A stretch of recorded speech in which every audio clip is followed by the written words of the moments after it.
On my son's birthday, I walked into the office and heard them calling me the company joke. My boss said, "You're not even qualified to be here." When I pulled up the presentation I secretly fixed, the CEO looked at him and said, "Then why did she just save us $2.1 million? So, I, 38 female, have been working at a corporate job for a while. My son Jack just turned 10, and it was supposed to be a day for celebrating. I ended up walking into work late, only to hear some of my coworkers calling me the company joke. To make matters worse, my boss said I wasn't qualified to be there. I thought I'd had enough of their disrespect, but something happened that completely changed the course of my career. I pulled up a presentation I'd secretly worked on and fixed just in time for a major board meeting. I had to present in front of the CEO, and the moment he saw the numbers, it was clear that I had just saved the company $2.1 million. This is the story of how a day that started off as a mess ended up being the turning point of my career and my life. It was 8:30 a.m. on a Friday, the kind of morning where everything seems to move in slow motion. My son Jack had just turned 10, and I was trying to get him out the door so I could take him to daycare before heading to work. We were supposed to have a special birthday dinner later, but I could already feel the pressure building. Between my demanding job and the chaos of my personal life, I knew that today wasn't going to be the simple celebration I had hoped for. I was already running late. Jack was wearing the Spider-Man t-shirt I had promised him, but his hair was a mess, and I could barely focus enough to help him eat his cereal. My ex, Derek, was supposed to pick him up at 5 p.m. for a few hours of birthday time with his dad, but I wasn't holding my breath. Derek was always too busy or caught up with work. I had dropped Jack off at daycare and was in the car heading to the office, already dreading the day ahead. Kingsley Solutions was the kind of place where you had to be on your A game at all times. Corporate life had never been kind to me, especially as a woman in a company dominated by egos. I had learned to keep my head down, do my job, and survive the politics. But today? Today felt different. I walked into the building at 9:30, already 10 minutes late. There was a strange tension in the air as I passed the reception desk. People looked up as I walked by, but instead of the usual smiles or nods, I felt their eyes linger. It was odd, but I didn't think much of it until I reached my floor. The first thing I noticed was the quiet. Usually, the office buzzed with chatter, but today, it was eerily silent. I glanced around, and then I heard it.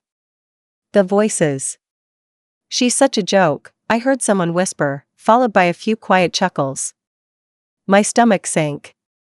I froze for a second, unsure of whether I had actually heard what I thought I heard. I turned my head slightly, but didn't dare look directly. It wasn't just one voice. It was several people: Mike, the VP of Operations, and Sarah, the project manager who was always quick to throw shade at me when she had the chance. "How does she even still have a job here?" Mike added, his tone dripping with contempt. I swallowed hard and kept walking to my desk, my heart pounding in my chest. The worst part? I had no idea what had sparked this sudden judgment. It was my birthday, and Jack was turning 10.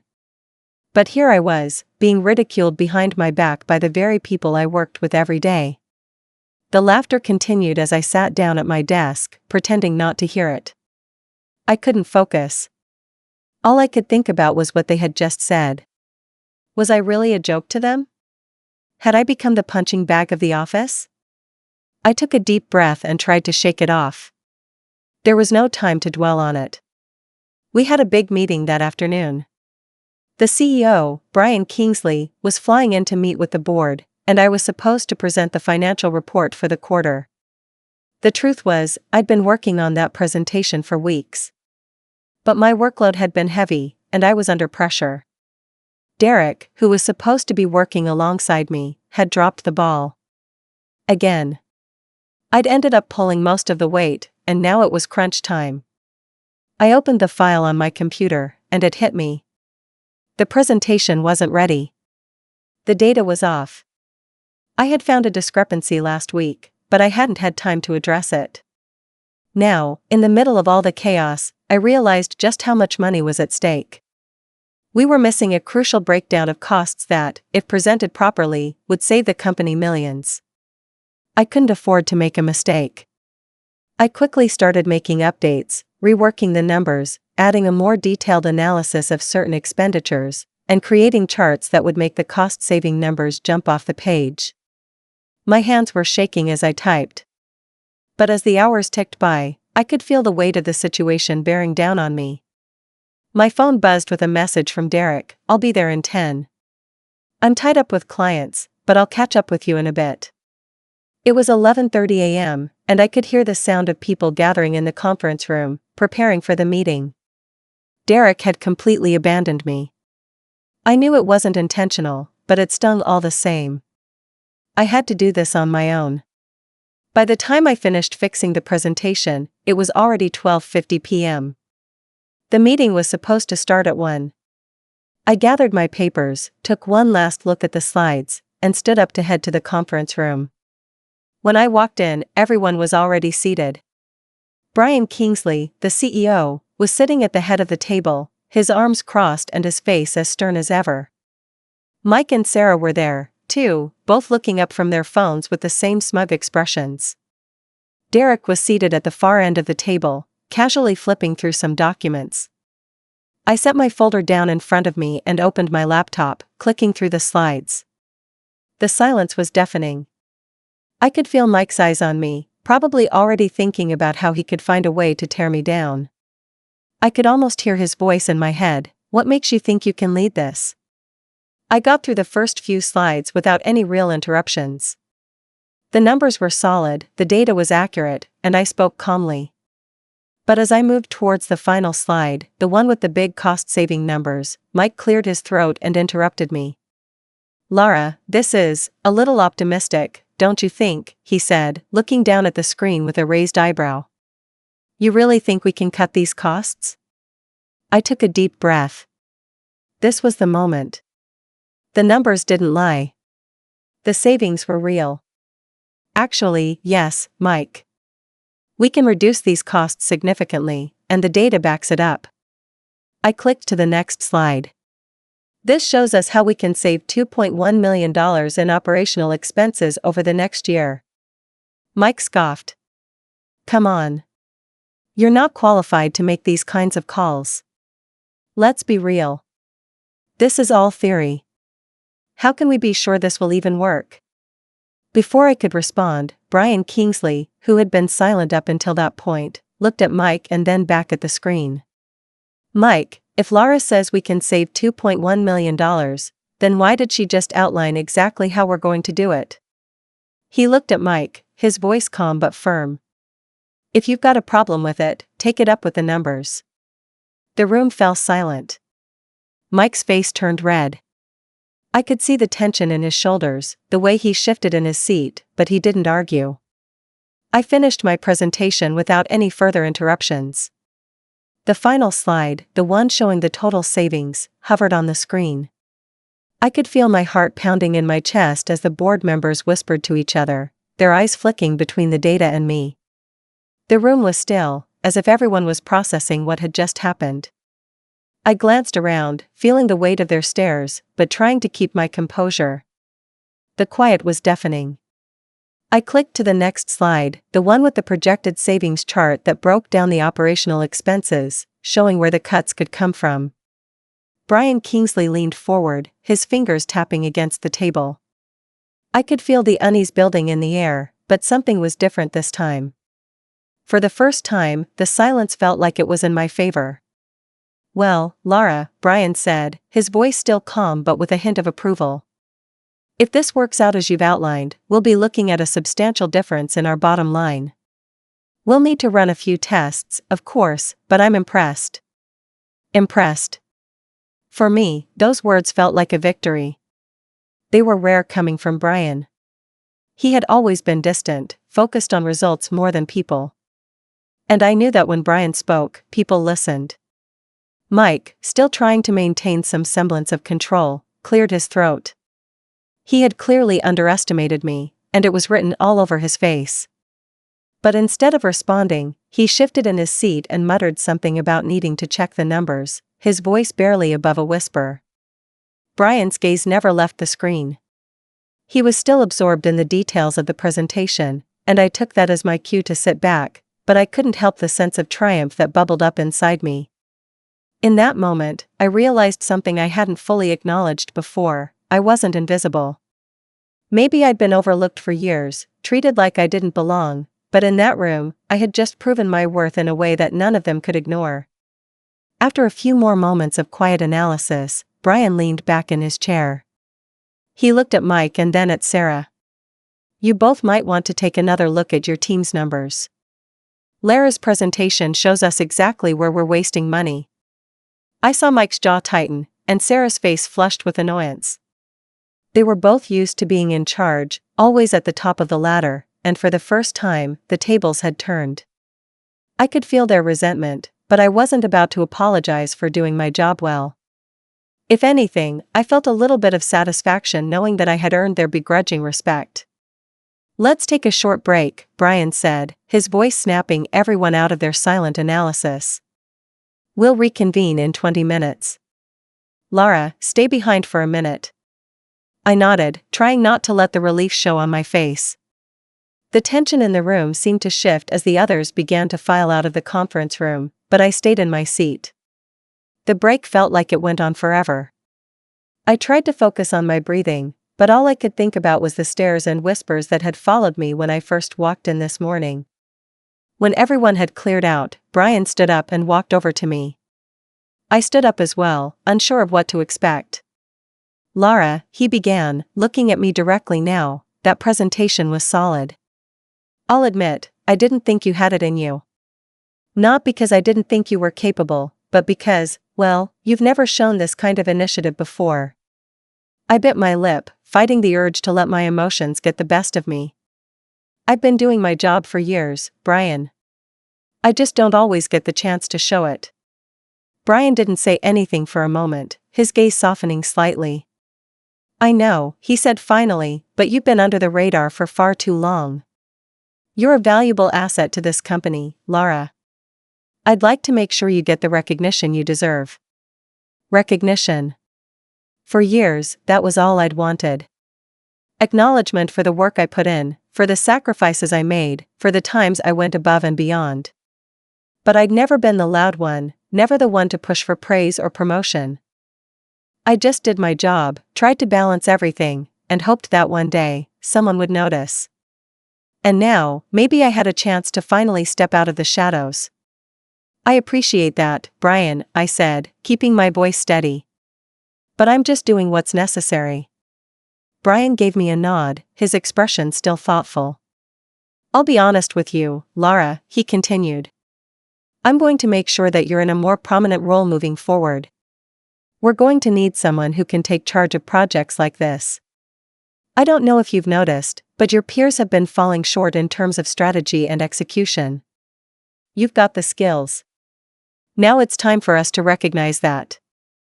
It was hard to process his words.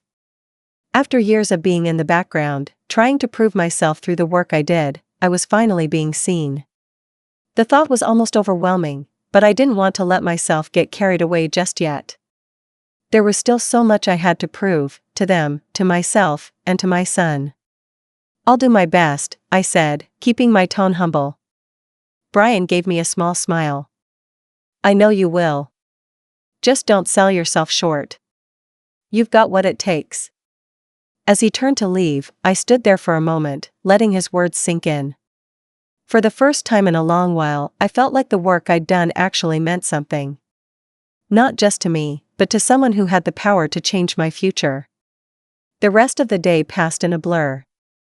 I couldn't shake the feeling of disbelief that had settled over me. The people who had doubted me, who had treated me like I didn't belong, had just witnessed me do something they couldn't have imagined. Mike and Sarah avoided me for the rest of the day, and even Derek didn't reach out, as usual. The truth was, I didn't need their approval anymore. It had taken a long time to realize that, but I wasn't defined by their opinions. By the time I walked out of the office that evening, I was physically and emotionally drained. The day had been exhausting. But there was a sense of peace in knowing that I had stepped into the light, even if it was just a little bit. Jack was waiting for me at home, and despite the chaos of the day, I was determined to make up for it. When I got home, I was greeted by the familiar, comforting sound of Jack's voice calling out to me from the living room. He was sitting on the couch, holding his birthday gift, a set of Legos I had promised to get him weeks ago but had only just managed to pick up. "Mom, I'm so glad you're home," he said, his smile bright enough to make me forget the long hours and difficult moments. "Are you ready for my birthday cake?" I smiled, the exhaustion momentarily fading. "Absolutely, buddy. Let's get it all ready." As we made the cake together, I couldn't help but feel a shift inside me. I wasn't just a working mom anymore, trying to juggle everything. I was someone who had fought to be heard, who had worked through the doubts and insecurities, and had come out on top.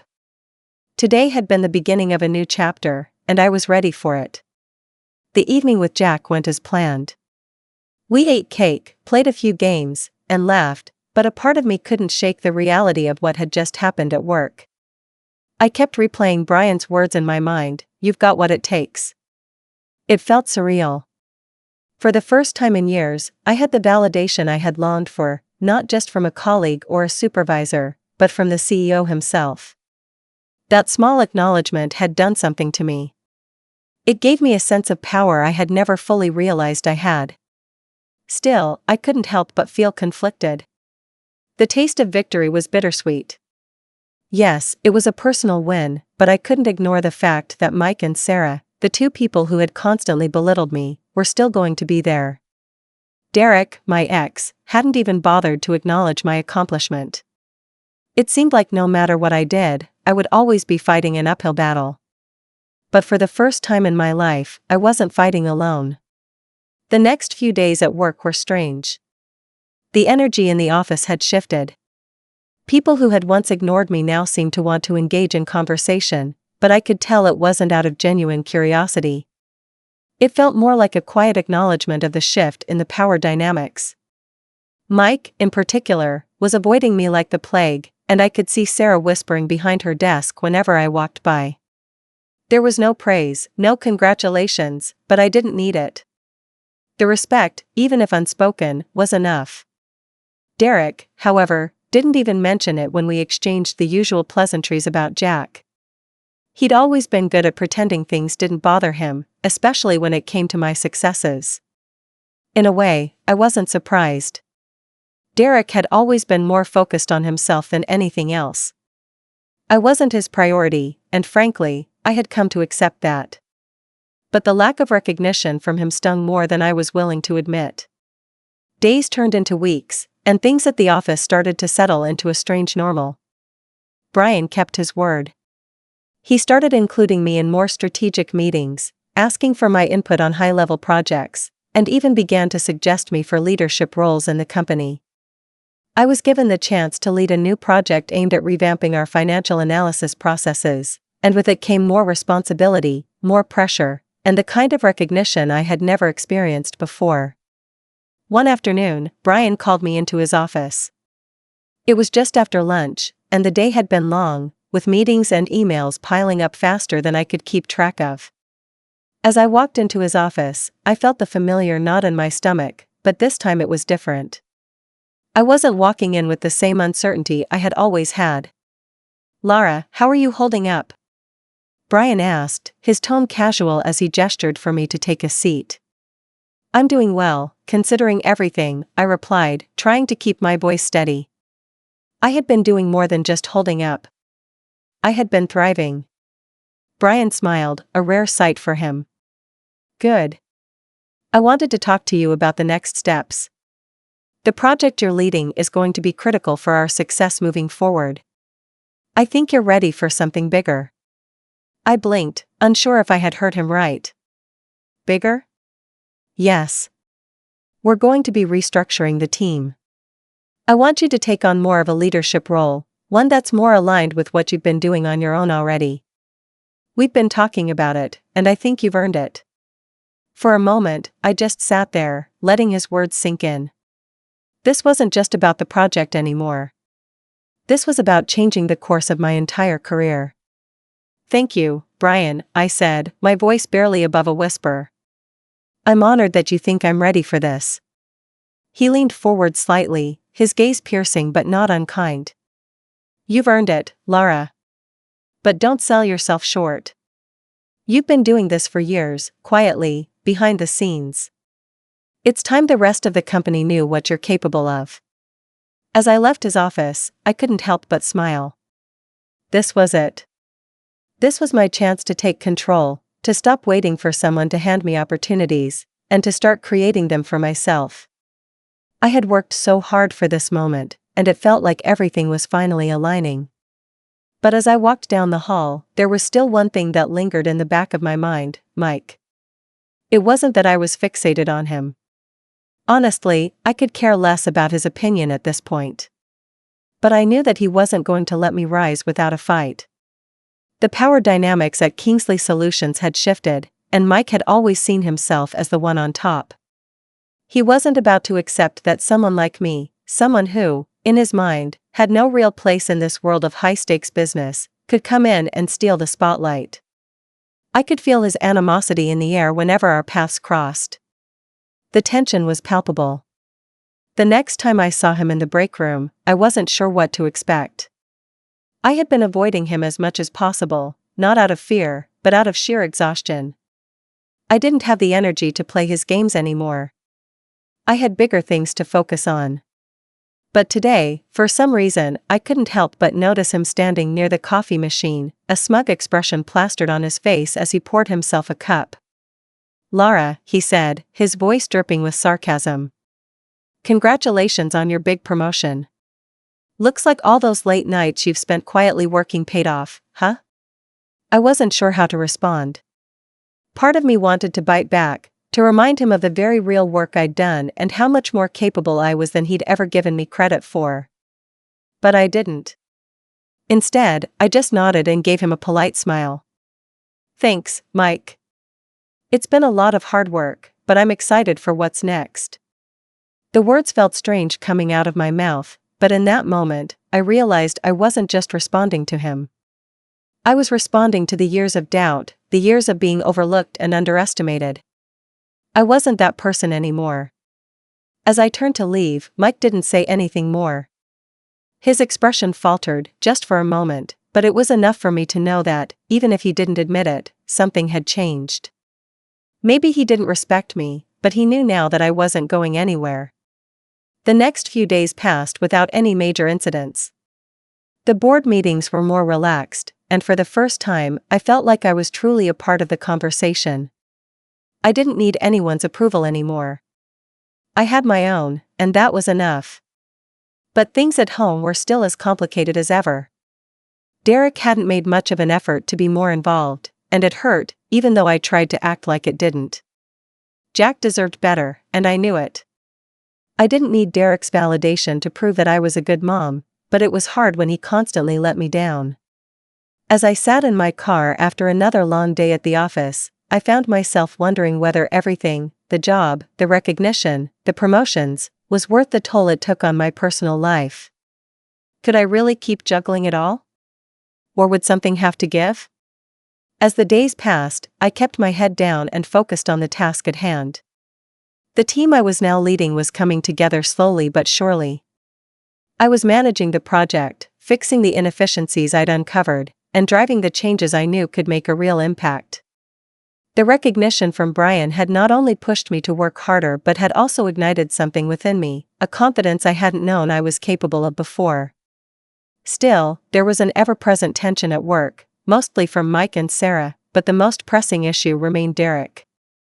I hadn't heard much from Derek since the meeting with Brian, aside from the usual brief messages about Jack. I had to admit, I had been hoping, even if just a little bit, that he might see the changes in me and come to appreciate my growth.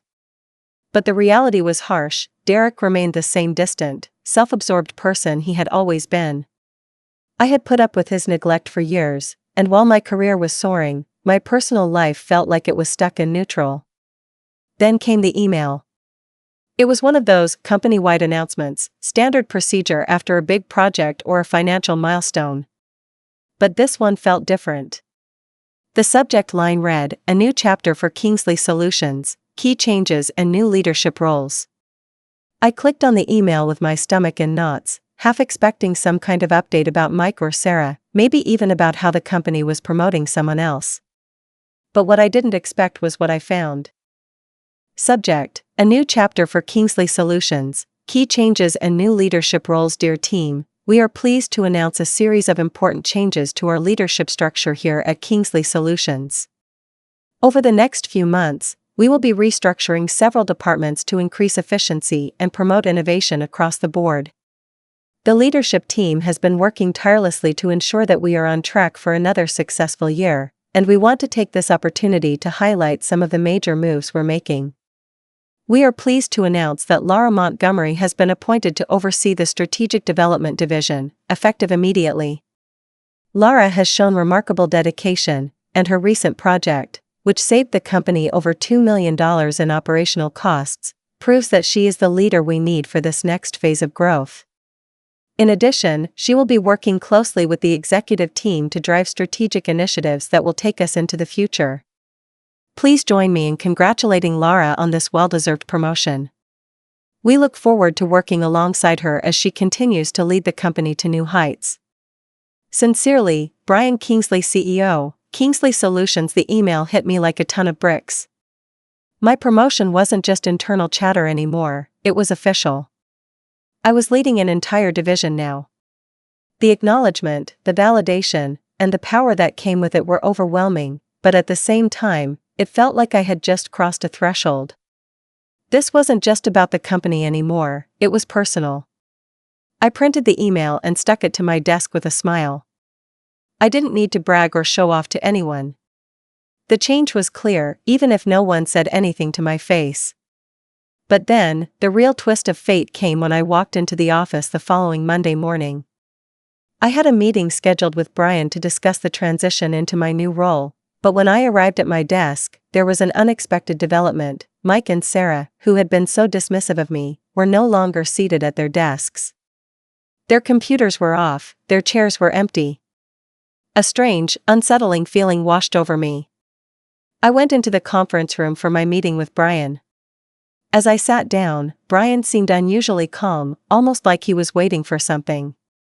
"Laura," he started, "I'm glad you're here. I wanted to discuss something important with you." I nodded, expecting a briefing on my new role and upcoming projects. But instead, Brian pulled out a set of documents, laid them out in front of me, and spoke in a tone that was more serious than usual. "Mike and Sarah," he began, "have been involved in some discrepancies over the past few months.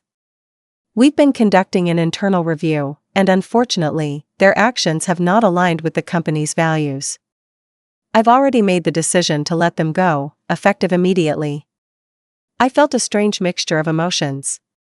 Mike and Sarah were out. The people who had ridiculed me, dismissed me as a joke, who had tried to undermine my every effort, they were gone. But it wasn't because of me. It wasn't some dramatic confrontation. It was because they had failed. Their own actions had caught up with them, and their disregard for the team's success had cost them their jobs. I didn't feel victorious in a cruel way, but there was an undeniable sense of satisfaction in knowing that the very people who had undermined my potential were now the ones who were being removed from the picture. They had underestimated me, belittled me, and used their power to keep me in my place. But in the end, their actions, their constant overconfidence and their refusal to truly collaborate, had led them down a path I knew they couldn't recover from. "I'm sorry to hear that," I said, genuinely. It wasn't malicious, it was just the truth. I wasn't about to pretend I was happy about someone losing their job, but I couldn't ignore the fact that their actions had consequences. Brian nodded. "I appreciate your professionalism. We need people who are aligned with our values here at Kingsley Solutions. I think this opens up the door for you to truly lead in the way we've been talking about. You've shown us all that you can handle responsibility, and not just in terms of numbers, but in the way you lead with integrity." He stood up and extended his hand. "Laura, I want you to know that this promotion is only the beginning. We're counting on you. Keep proving that we made the right decision." I stood, shaking his hand, feeling a sense of closure that had been a long time coming. It wasn't just the promotion that had changed me. It was the realization that I had outlasted the toxicity of the workplace, outgrown the small-minded people who tried to put me down. The company might have been going through its changes, but so had I. As the weeks went on, things at work began to settle into their new rhythm. Mike and Sarah's absence was felt, but it was also a reminder that the corporate world could be unforgiving. My team was working harder than ever, and the changes I had implemented were making a difference. I felt a sense of pride, knowing that I was the one driving that transformation. At home, Jack and I were finally able to establish a routine. He was thriving, and for the first time in a long time, I felt like I was really present for him. Derek was still distant, but his absence had become more of a background noise, something I was no longer concerned about. I had my son, my career, and most importantly, my self-respect. It wasn't just about revenge. It was about proving to myself that I was capable of so much more than I had ever realized. It was about realizing that I didn't need anyone's approval to succeed. And maybe, just maybe, it was about finding the strength to move forward and leave the people who had held me back behind. As I stood at the head of my new division, watching my team engage in a productive meeting, I finally felt the weight of everything I'd fought for. I wasn't the joke anymore. I was the one in charge, the one they had underestimated. And now, I had the power to shape my own future.